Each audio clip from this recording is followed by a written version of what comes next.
ahí en la pantalla. Perfecto, ahí estamos muy bien. El texto de Apocalipsis capítulo número 3, verso primero. Dice: y escribe al ángel de la iglesia en Sardis, dice aquí, el que tiene los 7 espíritus de Dios y las 7 estrellas, dice esto: yo conozco tus obras, que tienes nombre de que vives, pero, ¿qué le dijo? Estás muerto. Tienes nombre de que vives, pero estás muerto. Y entonces yo me recuerdo, hermano, que estuvimos hablando acerca del misterio de las 7 estrellas. Yo no sé si usted se acordará, pero yo más o menos me acuerdo, hermano, que eran 7 estrellitas. Vamos a ponerlas aquí. Aquí vamos a dibujar estas 7 estrellas, en lo que usted se acuerda qué significaba cada una de ellas. Ya las dibujé yo y no me lo dice. Las 7 iglesias. Las 7 estrellas son los ministros. Sí, los ángeles. Las 7 estrellas son los ministros, ¿verdad? Los ángeles. Entonces, hermano, es interesante porque a esta iglesia de Sardis le dan lo que le puse yo ahí, la llave de la revelación. Aleluya. Yo no sé si usted quiere esa llave. Amén. Amén. Entonces, hermanos, si usted está aquí es porque quiere esa llave, aunque no diga amén. Es solo el hecho de que usted esté aquí sentado, ahí es señal de que usted quiere esa llave, anda buscando la revelación de Dios. Amén. Entonces, vea, a esta iglesia de Sardis le dan, hermano, como clave la fórmula para encontrar la llave de la revelación, porque la revelación va a empezar el Señor a declararla a través de su siervo Juan. Va a empezar a traerla, va a empezar a escribir cosas Juan, y se las va a empezar a mandar a las iglesias. Y entonces el que tenga esa llave va a entender lo que está pasando. El que no tenga esta llave va a pasar de noche, hermano. Va a pasar de noche, no lo va a entender. Entonces a nosotros nos interesa mucho tener esa llave en la mano. Entonces por eso es importante que veamos el orden también en el que a las iglesias Dios les ha ido hablando y escribiendo. Y la iglesia de Sardis, empieza el Señor diciéndolo de esta forma: el que tiene los 7 espíritus de Dios y las 7 estrellas. Entonces escucha, Sardis, en las estrellas hay un misterio. En las estrellas hay un secreto que tú tienes que descubrir. Aleluya. Entonces vea esto. La palabra Sardis, y ahí voy a dejar las estrellas porque necesito que abundemos en esto. La palabra Sardis es una palabra que se puede traducir de distintas maneras. Muchos traductores no se han puesto muy de acuerdo el significado, pero el significado más aceptado es el que está en este diccionario, que es el diccionario Jones, el diccionario Hitchcock y el diccionario de la Reina Valera de 1909. Entonces estos son 3 libros que tienen 2 definiciones. Uno le dice el príncipe de júbilo y el otro le llama el príncipe de alegría, a Sardis. En otras traducciones y otros traductores le ponen el nombre Sardis, que significa el sol. Otros le ponen como los que escapan, y otro los que salen, los que escapan o los que salen. Esa también es una traducción muy, muy adecuada. El nombre Sardis es decir, misterioso, pero creo yo, hermano, que estos 4 nombres o 4 definiciones que nos da representan realmente la esencia de lo que es la iglesia de Sardis y hacia dónde Dios quiere llevar a su iglesia en general, porque cada una de estas cartas es una carta dirigida hacia nosotros también como iglesia en general. Entonces al final lo que le está diciendo es: yo te voy a dar la clave, la llave de la revelación para que tú escapes, para que tú salgas de esta tierra, para que tú no seas tomado por sorpresa, para que puedas entender los tiempos, seas entendido en los tiempos y puedas ver las sazones, lo que yo he preparado para que no te agarre como ladrón en la noche. Entonces esa iglesia, hermano, a nosotros nos tiene que enseñar mucho. Recuérdese que hubieron quienes fueron arrebatados, salieron de esta tierra. Enoc, Elías fueron arrebatados. Entonces, oiga, dice este verso, ya quitándole y yendo al punto de lo que también es interesante ver, que dice: tienes nombre de que vives, pero estás muerto. Entonces esta iglesia, de alguna manera, hermano, hay que revivirla.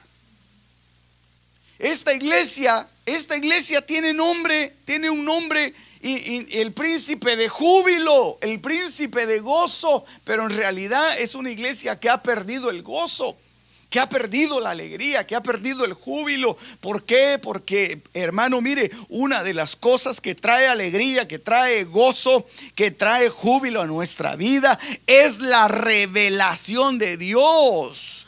Todo avivamiento se sostiene a través de la palabra revelada del Dios Todopoderoso. No puede haber un avivamiento que se sostenga sin palabra, sin revelación. Entonces, si nosotros queremos vivir en ese gozo, en esa alegría, lo que tenemos que hacer es recibir la revelación que viene de parte de Dios. Porque esta fue una iglesia, hermano, que llegó a un punto en el que se acomodó de tal manera que se volvió una iglesia religiosa. Se volvió una iglesia de costumbres. Se volvió, mire, una iglesia muerta, que se metió en ritos, que se metió en ceremonias, que se metió en no toques, en no manejes, no hagas, religiosidad, tradiciones. ¿Por qué? Porque perdió la revelación, y entonces de alguna manera había que sustituir eso. Había que ver de qué forma se le daba al pueblo algo similar a lo que el pueblo estaba acostumbrado. Qué cosa más tremenda. Porque ya cuando se empieza a perder la revelación, entonces hay que sustituirlo con algo, porque entonces el pueblo se duerme. Porque mire, el pueblo está, hermano, cuando uno está recibiendo los remas de Dios, ay, hermano, son vigilias. Uno no se duerme en las vigilias cuando está recibiendo el rema de Dios, la visitación, pero cuando ya no hay revelación, cuando hay que llenarlo con algo para que la gente no se duerma, hay que estar puyando a la gente con un palo, hermano. Los diáconos puyones. No sé si será cierto eso, hermano, pero me asustaban con eso, que decían que en algunos lugares habían diáconos que lo llegaban a apoyar para que la gente no se durmiera ya como a las 2, 3 de la mañana en las vigilias. Bueno, no sé si será cierto eso, pero qué triste, hermano, que lo tengan a uno que estar motivando con otras cosas que no es la revelación de Dios. La revelación de Dios trae gozo, trae alegría, hermano. Trae alegría, definitivamente. Ya no es necesario ni siquiera decirle a la gente: mire, brinque. La gente, hay que decirle: pare de brincar. Ya no tanto, porque ya la cosa ya se va a poner tremenda aquí, porque hay, hermano, hay mucho alboroto. Eso fue lo que sucedió en la iglesia de Corinto. Tuvo que llegar el apóstol Pablo a poner en orden muchas cosas, porque había una abundancia de revelación, de dones, de manifestaciones impresionantes. Pero ¿qué pasó con esas manifestaciones? ¿Qué pasó con ese gozo? ¿Qué pasó con esa alegría? Tienes nombre de que vives, pero estás muerto. No hay revelación para una iglesia muerta. No hay revelación para una iglesia muerta. Por eso a esta iglesia le dice el Señor: aviva las cosas que están por morir. No te des por vencido. Sigue adelante. No tires la toalla. Las pocas cosas que todavía han quedado con vida, inyéctales palabra, inyéctales revelación, inyéctales fe. Profetiza sobre aquellas cosas que ya se están muriendo. ¿Por qué? Porque eso, hermano, va a hacer que la iglesia viva reciba la revelación que viene de Dios. La iglesia de Sardis es la quinta iglesia a la cual el Señor les escribe. Es la quinta iglesia. Éfeso, yo se los puse ahí, ¿verdad? Esmirna, Pérgamo, Tiatira y Sardis. Y el número 5 es un número que significa número de gracia. Número 5 significa gracia y está representando a los ministerios. Ministerios o ministros de Dios. Y los ministros de Dios son las estrellas en la mano derecha. Entonces no es casualidad que sea la quinta iglesia. Algo está sellando el Señor, algo le está diciendo a Sardis. Le está hablando del avivamiento que viene a través de los ministros. Ahorita le voy a explicar otras cositas. Espérese un ratito. Mire pues, las 5 claves para entender la revelación están ahí. Están ahí. Lo único es que a veces uno las pasa un poquito por alto. Pero dice Apocalipsis capítulo 3 y los versos 2 y 3: ponte en vela. Por eso le hablaba de las vigilias. Y por eso es que la iglesia se ha acostumbrado a hacer vigilias. En otra parte dice: sé vigilante, dice. Entonces hay vigilias. Entonces, hermano, no es solamente de perder el sueño, sino es de estar atento a algo, vigilando, velando, atento, hermano, al guardia de seguridad que le toca el turno de las 12 de la noche a las 6 de la mañana. Tiene que estar atento. Tiene que estar pendiente. Él no se puede dormir. Él tiene que estar ahí leyendo un libro, o tal vez viendo su televisión, o tal vez escuchando música, o platicando con alguien a esa hora, o qué sé yo, pero él tiene que estar atento por cualquier cosa que suceda. Entonces eso es lo que le está diciendo aquí el Señor a la iglesia de Sardis. Primero, ponte en vela, afirma las cosas que quedan, que estaban a punto de morir, porque no he hallado completas tus obras delante de mi Dios. Y sigue más, dice: acuérdate pues de lo que has recibido y oído, y guárdalo y arrepiéntete. Por tanto, si no velas, oiga esto, si no velas, si no estás vigilante, vendré como ladrón y no sabrás a qué hora vendré sobre ti. Eso habla de un arrebatamiento que va a ser anunciado. Eso habla, hermano, de precisamente el significado de la palabra Sardis. Los que salen, los que son arrebatados. Entonces aquí hay varios elementos. Primero, vigilar.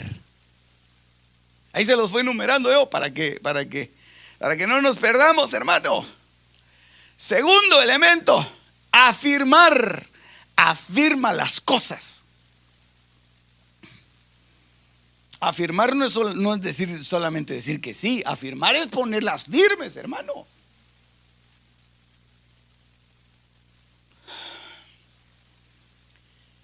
Y después dice, acuérdate.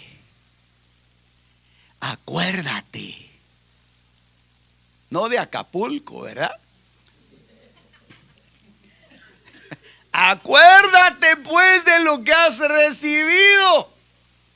Acordarse, hermano, mire, el acordarse es tener el conocimiento. El acordarse es tener el conocimiento. Ahorita le voy a explicar otras cositas. Dice, de lo que has recibido y lo que has oído, y guárdalo. Entonces ya van ahí cuatro cosas. Pero no solamente guárdalo, sino que arrepiéntete. Arrepentirse. Entonces, estos 5 elementos, hermano, representan los 5 ministerios que deben estar guardando a la iglesia de Sardis para poder entender la revelación que viene de Dios. Y cada uno de esos ministerios, hermano, va relacionado con una función. Por eso es que voy despacio, para que lo podamos captar, hermano, y retener y recibir y acordarnos de esto, y que no se nos olvide, que podamos estar, hermano, pendientes de lo que le sucedió a la iglesia de Sardis y no caer en una condición en la que nos digan: yo sé que tienes nombre de que vives, pero estás muerto. Te quedaste solo con los nombres, te quedaste solo con los títulos. El profeta, según Ezequiel capítulo 33, está representando a la atalaya que se para sobre la torre en el muro y ve venir al enemigo y tiene que lanzar una voz de alerta. Entonces el profeta es el que ve, el profeta es el que mira, el profeta es el que tiene la visión. Donde no hay profeta, el pueblo se va a desenfrenar. Donde no hay profeta, el pueblo se va a desbarrancar. El pueblo no va a saber para dónde caminar, va a empezar a dar tumbos por todos lados, va a empezar a dar palos de ciego. Y de repente le va a pegar a la piñata, hermano. Pero no va a tener una dirección clara. No va a recibir lo que Dios quiere que nosotros recibamos. El apóstol habla de afirmar. Nosotros hemos sido, hermano, llamados para ser fundamentados sobre un fundamento sólido que dice Efesios 2:20. El fundamento de los apóstoles y de los profetas. Esos están para la iglesia. Y no que Dios haya puesto otro fundamento, porque nosotros sabemos que la roca es Cristo. Nosotros sabemos, hermano, que la piedra angular de nuestra fe es Jesucristo, pero sobre esa piedra edificamos por medio del fundamento apostólico y profético. Y el maestro habla de acordarse, porque el maestro habla, hermano, de saber, de un entendimiento. Por eso le dice a la iglesia: acuérdate de lo que recibiste, acuérdate cómo era antes, acuérdate de la doctrina, acuérdate cómo te enseñaban, acuérdate cómo te guiaban, acuérdate cómo te dejaban tarea para que la hicieras, acuérdate de esas cosas. Fuiste enseñado en una doctrina. No pierdas esa doctrina, no pierdas esa enseñanza. Para eso debe haber un ministerio magistral que constantemente, hermano, esté remachando y remachando y martillando para que la doctrina quede bien cimentada en nuestros corazones. Ay, hermano, cuando esa doctrina quede en nuestros corazones, Hermano, causa un colapso completamente. Causa un colapso. Ya no puede uno volver atrás aunque quiera. El pastor habla de guardar. El pastor es el encargado de guardar, de cuidar el rebaño. Ahí le puse el verso, Efesios 4:3. De ser reunidos, de ser un solo cuerpo. El pastor es el que vigila sobre el estado de las ovejas. Entonces habla de un guardar. Yo no voy a hablar de todo eso, hermano, porque sería interminable. Usted sabe cuáles son las funciones ministeriales. Y el evangelista, según Lucas 3:3, habla del arrepentimiento. El espíritu que acompaña generalmente al evangelista es un espíritu de arrepentimiento. Malaquías dice, creo que es capítulo 4, Él hará volver el corazón de los padres hacia los hijos y el de los hijos hacia los padres, no sea que venga yo y hiera la tierra. Entonces viene un movimiento evangelístico, hermano, que es parte del cuerpo de Cristo. Entonces la revelación ahí sí que de los tiempos finales se va a dar a través de las estrellas, a través de los ministerios. Sé vigilante. Le voy a poner aquí un texto. 1 Corintios 12:28. Y aún nos puso Dios en la iglesia, dice aquí, primeramente apóstoles, luego profetas, lo tercero maestros. O sea que hay un fundamento. Después vienen los otros ministerios, pero es un fundamento, hermano, en el cual debemos de perseverar y ser edificados sobre eso. No podemos nosotros desechar un ministro, no podemos desechar un ministerio, menos. Oh, es que dicen que los apóstoles ya no existen. Bueno, pues eso dirán ellos.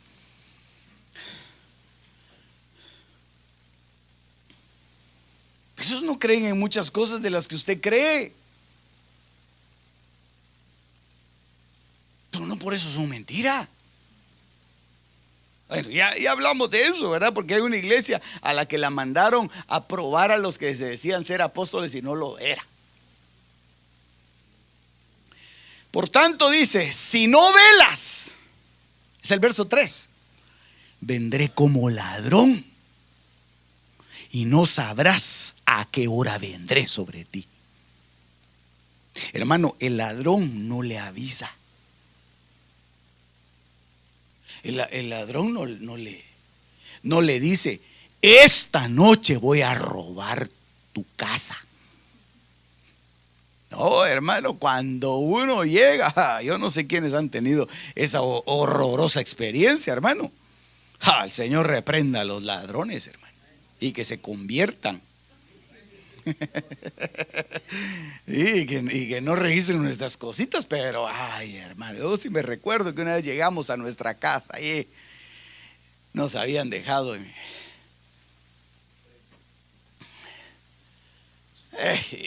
pero hermano, no va a estar avisando. Ellos solo llegan y sacan las cosas y se van, y en la noche llega el ladrón. Entonces, hermano, si nosotros no somos vigilantes, no vamos a saber la hora en que el Señor va a venir.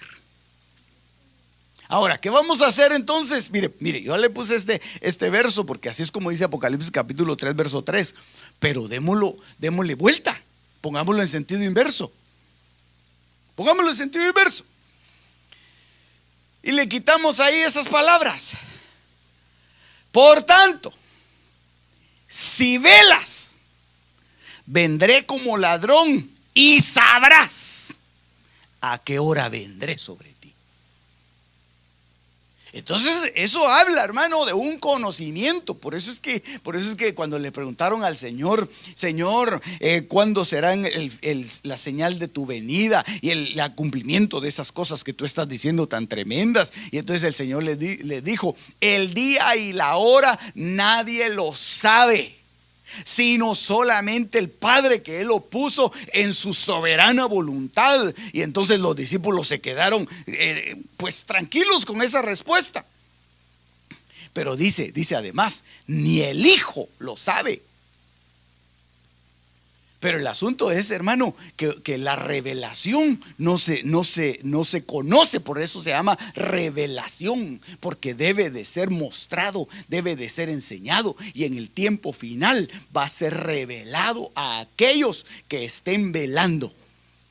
Va a ser revelado y les van a decir, hoy en la noche vengo, hermano. Así le dijeron a los israelitas allá en Egipto. Les dice el Señor, esta noche voy a pasar a herir a todos los egipcios. Fue la última plaga, la muerte de los primogénitos. Voy a pasar hiriendo a todos los egipcios. Por eso ustedes pongan una señal en las puertas. Pongan la sangre en las puertas. Y ustedes van a entrar a su casa y van a comer el cordero. Éxodo capítulo 12. Y entonces se reúnen las familias, comen del cordero, y entonces les dice el Señor, bueno, ahora prepárense que nos vamos. Ellos fueron avisados, hermano. Los egipcios, ellos, hermano, solo miraban que el pueblo iba para afuera y decía, ¿y estos qué les pasa? ¿Qué les agarró? Que ya se van. Y algunos egipcios se pegaron a ellos y se fueron. Pero el punto es, hermano, que les dijeron a última hora, pero les avisaron. ¿Por boca de quién? Por boca de Moisés, por boca de Aarón y por boca de los ancianos. Entonces por eso los ministerios deben estar, hermano, mire, pilas, hombre, pilas para recibir la instrucción. Y por eso es que nosotros, hermano, tenemos un ministerio apostólico, profético, evangelístico, pastoral y magistral. Y entonces, yo creo que Dios nos va a avisar. Dios nos va a avisar, hermano. Dios nos va a avisar. Vámonos ya, Señor, pero ¿qué hago si mi tía no se ha querido convertir? Ay, después la voy a venir a traer. Dentro de 7 años regreso por ella. Aleluya. Si velas vendré y sabrás a qué hora vendré. Entonces los que rechazan el ministerio profético de vigilar, de velar, de ver, no van a entender, no van a saber a qué horas va a venir el Señor. Pero tienes unos pocos en Sardis que no han manchado sus vestiduras. Mire, le sigue hablando, hermano. Le sigue hablando de ministros. Le sigue hablando de vestiduras. Le sigue hablando de una cobertura. Es que la iglesia de Sardis es una iglesia, hermano, ministerial. Fue fundamentada en el conocimiento de la palabra apostólica y profética, pero se habían muerto. Usted va allá a Turquía y va a ver las ruinas donde dicen, ¿verdad?, que ahí estaba Sardis. Da una tristeza, hermano, porque ahí yo he visto unas fotos, ¿verdad? Solo se miran unas ruinas, solo se mira algo abandonado ahí, el monte crecido en donde hay piedras, y dicen, aquí estaba la iglesia de Sardis, aquí estaba una de las 7 iglesias del Apocalipsis, y hasta hay un tour que lo llevan a uno, ¿verdad?, por las 7 iglesias y les van enseñando. Aquí estaba Éfeso, aquí estaba Tiatira, aquí estaba la Odisea, aquí estaba Sardis. Ya no hay nada de eso. Aleluya. Por eso es que la iglesia debe de mantenerse, hermano, en un constante avivamiento. Cuando usted sienta que ya se le están bajando el nivel de las pilas, analice qué es lo que está ahí. Pídale a Dios y diga, Señor, ¿qué es lo que me está pasando? Ya estoy perdiendo el interés, estoy perdiendo el amor, el júbilo. Yo no sé qué me pasa, pero no nos conformemos, hermano. No, eso es un peligro. Entonces viene aquí, dice, tienes unos pocos en Sardis que no han manchado sus vestiduras. Y en Isaías capítulo 4, verso 1, habla también de esta relación. 7 iglesias, 5 elementos o 5 ministerios. Mire cómo dice, y 7 mujeres realmente se agarrarán, dice aquí, de un solo hombre en aquel día y dirán: comeremos nuestro propio pan y nos vestiremos de nuestras propias mantas. Por eso escogí esta versión, porque en otra versión dice: nos vestiremos de nuestra propia ropa. Habla de una vestimenta también. Solo que se nos llame por tu nombre para quitar nuestro oprobio. Entonces, esta palabra que dio Isaías es una palabra del cumplimiento final. Eso es lo que va a pasar con la iglesia de Cristo, en donde 7 mujeres que habían sido cubiertas por 7 ministros, pero se habían alejado de esa cobertura porque no querían ser cubiertos con esto, no querían ser cubiertos de esa manera, sino que ellos van a correr y van a decir, como estaba diciendo la iglesia en el principio, y que el apóstol Pablo se enojó. El apóstol Pablo se enojó, hermano, porque llegó a una iglesia. ¿Cómo es eso? Le dice que ustedes andan diciendo: yo soy de Apolos, yo soy de Cefas, yo soy de Pablo, y otros más abusivos dicen: yo soy de Cristo. ¿Acaso Cristo está dividido? Entonces lo que estaban diciendo ellos, hermano, es: nos fuimos con el apóstol Cefas, con Pedro, ¿verdad? Nos fuimos con Pedro, pero no nos gustó porque es muy tosco, él regaña mucho. Entonces nos fuimos con Apolos y llegamos a pedirle cobertura al apóstol Apolos. Y entonces nos cubrió, pero él lo duerme a uno con su discurso, porque dice palabras que uno no entiende. En lugar de llevar Biblia, uno tiene que llevar diccionario porque no se le entiende mucho. Y entonces nos fuimos con Apolos y no nos gustó. Y entonces ahora nos vamos con el apóstol Pablo, porque él sí tiene revelación. ¿Cómo va a ser eso? Les dice y los empieza a regañar, hermano. El apóstol Pablo los empieza a regañar. Y entonces ellos dicen: bueno, entonces agarramos nuestras cosas y nos vamos directo con Dios. Nada de cobertura, eso ya no existe. Y eso ya lo vio Isaías. En aquel día, 7 mujeres. Yo se lo detallé de esa forma. 7 mujeres. 7 iglesias se agarrarán de un solo hombre. Se agarrarán de Cristo. Y dirán en aquel día, o sea, en el tiempo final, y dirán: comeremos nuestro propio pan. Es decir, nosotros tenemos nuestra propia doctrina, tenemos nuestro propio alimento, no necesitamos tanta cosa.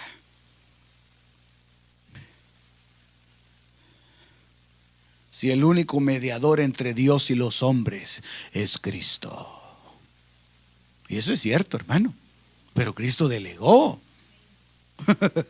No estamos hablando de mediadores. Estamos hablando de vestiduras. Estamos hablando de cobertura. No, eso no existe. Dios no usa intermediarios. Yo voy directo. Yo tengo una línea directa, un teléfono directo con el cielo. Ok, entonces va a empezar a recibir su doctrina del cielo. Y recuérdense que en el cielo todavía hay ángeles perdidos. De repente le va a responder Moroni. Moroni es un ángel que le dio una revelación a una secta religiosa y le empezó a dictar un montón de cosas. Era un ángel que se le aparecía y le empezaba a decir cosas. Esa línea estaba interrumpida. Esa línea está, hermano, ahí habían hackers en esa línea. Sí, no había Facebook en aquel tiempo, pero también habían hackers, hermano. Y sabían todos los datos. Y nos vestiremos de nuestras propias mantas. Entonces, mire, van a haber 5 elementos.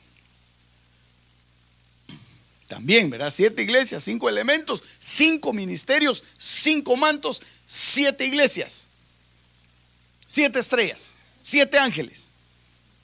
El libro de Apocalipsis es un libro de 7. Pero cuando el rey dice acá, entonces ahora veamos, hermano, cuáles son esos 5 mantos. Porque es que necesitamos eso. Necesitamos que nos cubran, hermano. Aleluya. Mateo 22:11. Y gloria a Dios que tenemos tiempecito todavía, porque así me detengo un poquito en cada uno de estos. Dice, pero cuando el rey entró a ver a los comensales, vio ahí a uno que no estaba vestido con traje de boda y le dijo, amigo, hey, tú, ¿cómo entraste aquí sin traje de bodas? Esta palabra amigo es la misma palabra que utiliza cuando Judas llega delante del Señor para entregarlo y le dice, ¿a qué vienes, amigo? Es una palabra que denota corrupción. Es un amigo, pero no es un amigo sincero. Es un amigo que se ha vendido. Es un amigo que ya no merece llamarse amigo, pero es una expresión que se utilizaba antes para decir un amigo que se prostituyó. Eso es lo correcto. Un amigo que se prostituyó y se vendió. Entonces cuando llega, hermano, el rey empieza a revisar todas las mesas y encuentra a este hombre y le dice, hey tú, ¿y tu traje? Y se le queda viendo, el otro no sabía qué decir. Mire, dice, enmudeció, hermano. Cuando estaba en la iglesia era bien, hasta por los codos hablaba, hermano. Ahí le habló el Señor y lo dejó quieto. Sí, porque es que mire, hermano, no es por las cosas que uno dice, ¿verdad? Pero no es por mucho saber o por mucho conocimiento, sino es de entender, hermano, que necesitamos tener una cobertura. El apóstol Pablo tenía un conocimiento impresionante, hermano, exquisito. Oír hablar al apóstol Pablo, hermano, ha de haber sido algo espectacular. ¿Quién no quería dejar de oír al apóstol Pablo? Hasta aquel hombre Eutico que se cayó, se recuerda, que se sentó en la ventana. ¿Y dónde se va a sentar, verdad? Pero se sentó en la ventana, hermano, y empieza a cabecear porque no quería perderse la enseñanza. Ha de haber sido un hombre que hablaba cosas impresionantes, pero aún el apóstol Pablo llegó con los apóstoles del Cordero, con los que se consideraban columnas. Eso lo dice el libro de Gálatas. Pedro, Juan y Jacobo los voy a ir a visitar a Jerusalén porque yo recibí una revelación y quiero ver si estoy bien o estoy mal. Qué cosa más tremenda. El apóstol Pablo, hermano, subió a Jerusalén Y le dijeron: perfecto, apóstol, ¿qué te dio el Señor? Bueno, el Señor me habló de saber qué cosas le diría, de que no todos vamos a morir. El Señor me habló de que hay dones espirituales. El Señor me habló de que hay frutos, de que hay ministerios, de que hay esto, de que hay lo otro. Y ellos, y muchas de las cosas que el apóstol Pablo recibió, mire pues, ellos tal vez ni las sabían. Yo soy bien atrevido para decir eso. Porque anduvieron con el Señor. Pero ¿sabe qué dice el apóstol Pablo? Subí a Jerusalén, pero nada nuevo me agregaron, me añadieron, dice, hermano. O sea que él estaba recibiendo unas cosas impresionantes, pero no se quedó con esas cosas impresionantes, las sometió a los pies de los apóstoles. Entonces, estos ministerios deben cubrirnos y decir: esto sí, esto no. Aleluya, dígame, porque le tengo una noticia gloriosa, hombre. No sea así. Cristo viene. Aleluya. Mateo 21:6. Entonces fueron los discípulos, se hicieron tal como Jesús les había mandado. Trajeron el asna, el pollino, y pusieron sobre ellos sus mantos, y Jesús se sentó encima. Entonces el primer manto que nosotros debemos, hermano, de anhelar y de buscar es el manto apostólico. Los apóstoles tienen manto. Aleluya. Y pueden cubrir.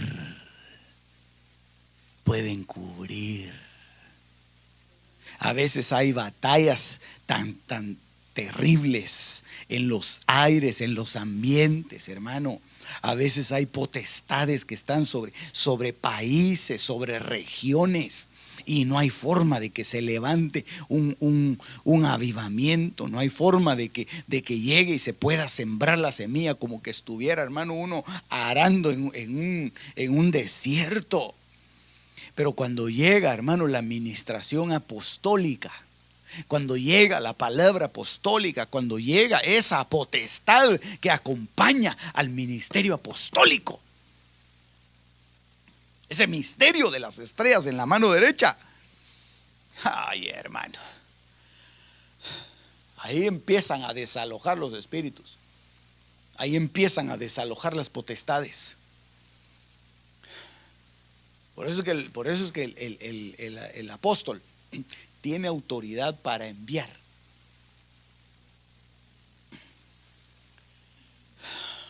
Dice: vas en representación. Dice que los apóstoles enviaban a los otros apóstoles y a los otros ministros, los enviaban. Y el lugar donde ellos llegaban empezaba, hermano, a gestarse el avivamiento. Tal vez al principio con batallas, porque en todos lados hay batallas. El diablo no se quiere ir, hermano. Pero cuando llega una potestad, hermano, de ese calibre, de ese tamaño, las potestades tienen que irse. Aleluya. Entonces tenemos que aprender a cubrirnos debajo del manto apostólico. Segundo libro de Reyes, capítulo 2, verso 8. Entonces Elías tomó su manto. Elías también tenía manto. Elías tenía un manto, pero ese no era un manto apostólico. Ese era un manto profético. Y entonces Elías agarró su manto. Yo me imagino a Eliseo echándole ojo al manto, hermano. Él veía todo lo que Elías hacía con el manto y decía: ese va a ser mío, decía él. Eliseo, ¿qué es lo que quieres? Pídeme lo que quieres, porque ya me voy a ir. Perfecto, quiero el doble de lo que tú tienes. Y ese manto también. La Biblia no dice que ha pedido el manto, pero él agarró el manto. Cuando Elías se fue, hermano, fue arrebatado. Llegaron unas carrozas de fuego tremendas. Pero él no se subió en las carrozas. Yo no sé si usted ha leído el texto. Él no se fue en las carrozas. Él fue arrebatado en un torbellino. Las carrozas eran solo para acompañar al siervo. Aleluya. Hermanos, si en esta huida que nosotros vamos hacia el cielo, como dice aquel coro, ¿verdad? Camino al cielo yo voy. En ese camino que vamos, hermano, nos tienen que rodear los valientes, porque ahí en la... Discúlpeme que le hable con estos términos, ¿verdad? En la estratosfera hay potestades en los aires, hay potencias que tratan de agarrar a todos aquellos que van saliendo de aquí, pero ahí están los valientes, hermano, con su espada al cinto. ¿Quién es esta que sube del desierto? Dice Cantar de los Cantares. Oh, es la litera de Salomón. Qué tremenda la litera. Va para arriba, sí, pero 60 valientes la van rodeando. 60 es un número que significa esto: ministerios, el gobierno. El gobierno. ¿Qué número es el que representa gobierno, hermano? Número 12, ¿verdad? ¿Y qué número es el que representa a los ministros? Ministros. 5. ¿Tiene ahí su calculadora, hermano? Usted de memoria se lo hace, no sea así. 60 valientes acompañando la litera de Salomón. Entonces, los ministros van ahí peleando a causa de los temores, hermanos, de los terrores de la noche. Ahí van los ministros peleando, batallando. Y por eso es que uno a veces solo oye, hermano, que suenan los plomazos allá arriba, ¿verdad? Pero ahí están los ministros batallando, peleando.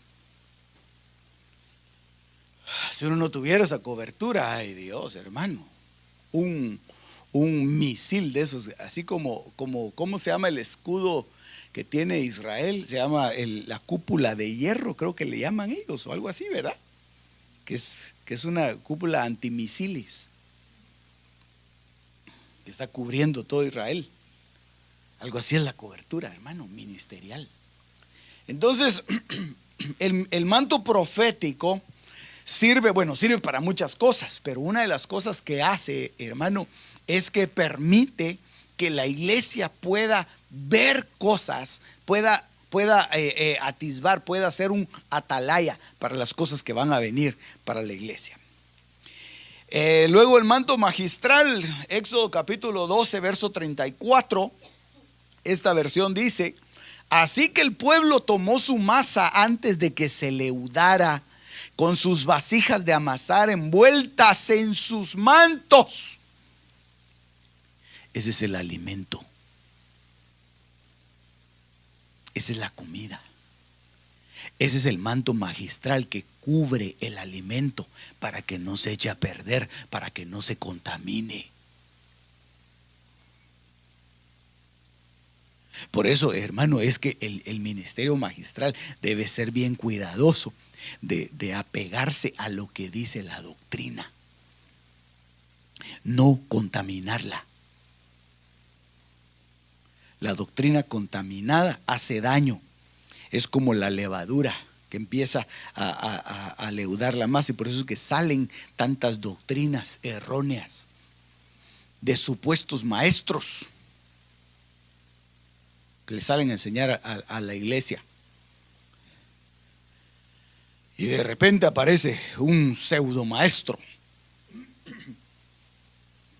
diciendo: bueno, el Señor me ha revelado que debemos de entrar en la hipergracia, en donde podemos pecar pero no tenemos culpa en nosotros mismos. La hipergracia.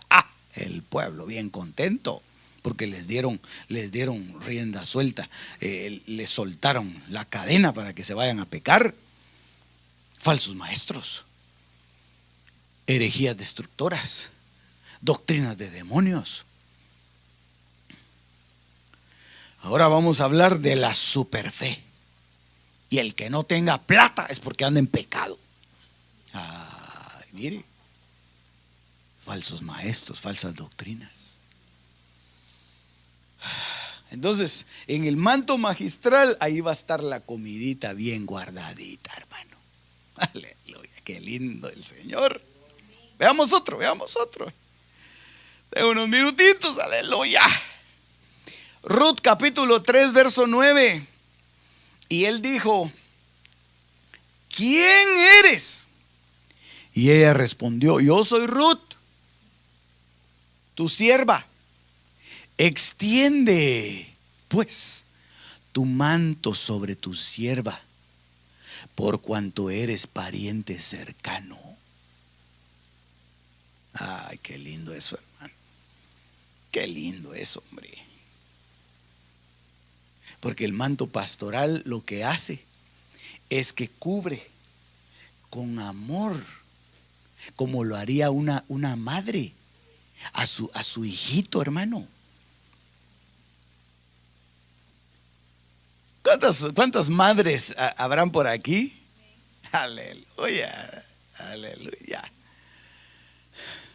Cuando sus hijitos han sido así pequeñitos y han habido noches así de frío, la mamá hermanos, no sé cada cuánto se despierta. Y el nene se destapó, dice, a taparlo otra vez, hermano. Oh, el nene está pataleando, dice, vamos a taparlo otra vez. Vamos a volverlo a cubrir, a volverlo. Hermano, así debe ser el manto pastoral. Cubrir, cubrir, cubrir. No encubrir. Esa es otra cosa. Cubrir. Sí, porque el manto pastoral, hermano, mire, como pastor a uno le cuentan cosas, hombre. Y entonces uno debe cubrir, pero saber hasta dónde hay, digamos, hasta dónde llega el manto, para que ese manto sea de bendición y que no sea de un manto que va a estar protegiendo el pecado.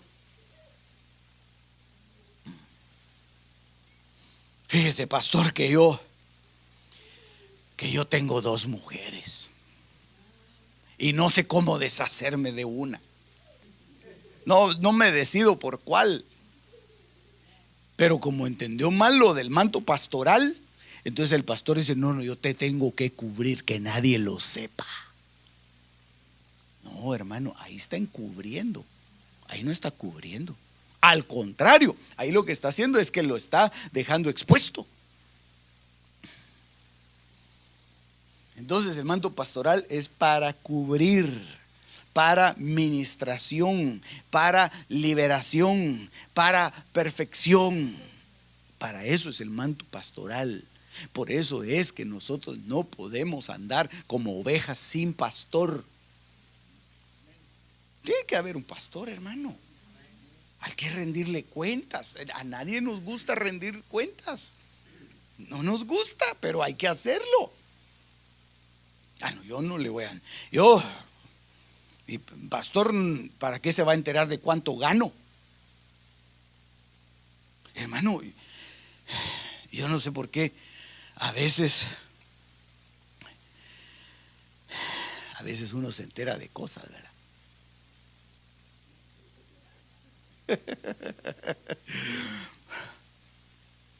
Dice uno, pero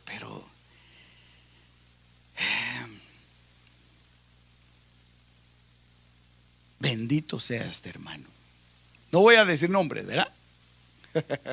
Pero a veces uno ve, hermano, y uno dice, este hermano está pasando por necesidades, pero siempre sigue siendo fiel con sus diezmos, con sus ofrendas. Que Dios lo bendiga. Que Dios haga un milagro en él. Pero hermano, pero yo creo que si uno se ha sometido debajo de una autoridad, uno debe de tener la claridad para abrirse delante de esa autoridad. Ok, manto evangelístico. Y aquí ya voy terminando. Juan 21:7. Dice esta versión, la RA 1989, entonces aquel discípulo a quien Jesús amaba, dijo a Pedro: es el Señor. Cuando Simón Pedro oyó que era el Señor, se ciñó el manto, pues se lo había quitado y se tiró al mar.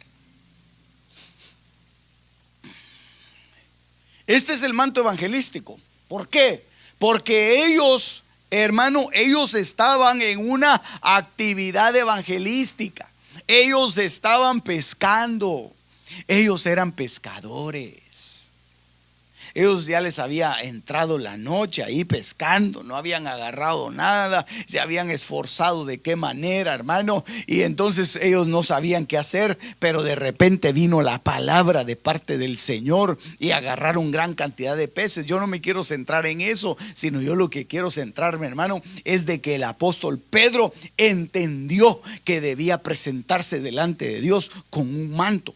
Y el manto que tenía a la mano era el manto evangelístico. Nadie se mete a nadar con ropa, pero él no iba a nadar. Él lo que iba era llegar a la otra orilla para presentarse delante del Señor. O sea que ellos ya se habían despojado de sus ropas.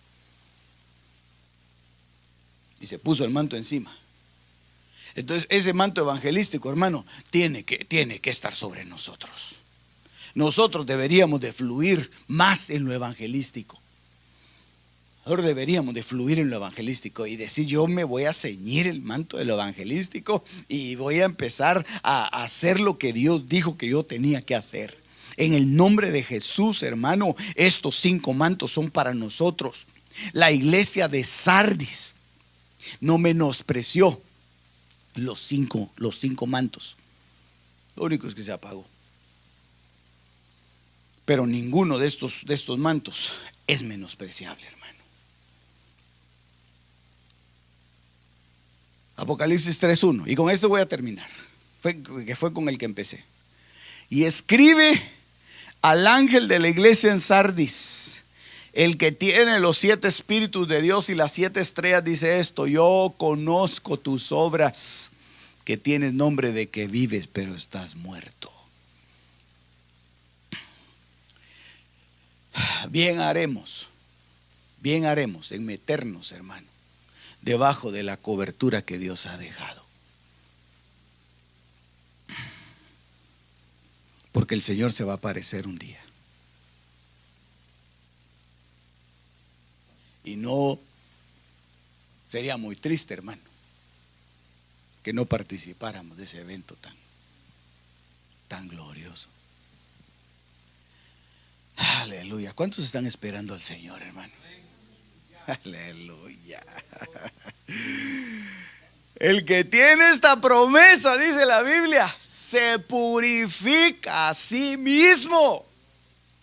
Por eso es, hermano, que a veces hasta este manto es un poquito incómodo, pero mire, esa incomodidad nos va a servir a nosotros como una seguridad para no salirnos, para no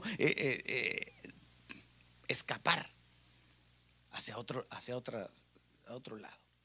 Así que vamos a hacer una oración.